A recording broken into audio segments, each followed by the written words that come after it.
If you are headed to the Tulsa State Fair today, like you say, come by, see us in the booth in the SageNet Center there. And then obviously, if you're walking around the fairgrounds today, oh, it is going to be so nice. A nice fall day. 60s, low 60s at lunchtime. We'll climb, I think, to about 70 or so in Tulsa.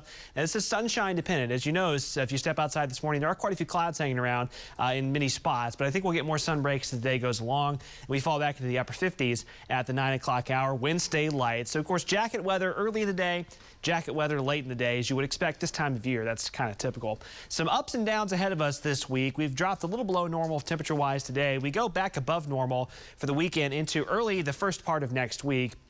Mid to upper 70s for highs is pretty typical or normal. We'll be back into the 80s for a few days until another cold front arrives late Wednesday into Thursday. So once again this morning, clouds for some. There's the shot from Gathering Place, but look at Bartlesville looking off toward the east. You got plenty of sunshine. So this will be kind of the trend today. Some spots will be quite a bit sunnier than others. Upper level low sitting off to our south and west has been producing quite a bit of rain across New Mexico, West Texas, and spots over the last few days. That's generally kind of where it stays.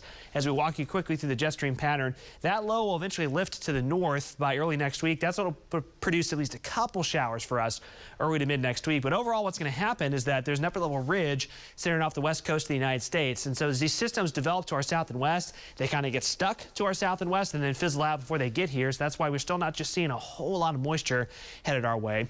That ridge keeps us in that northwest flow, which means cold fronts can still make their way in here. It's just not with a lot of moisture. So we'll continue to get some, nice cool downs with cold fronts every several days, but the moisture itself is still very much lacking. Running you through this through the weekend again today and tomorrow. Across southeastern Oklahoma, you could see a brief shower or two.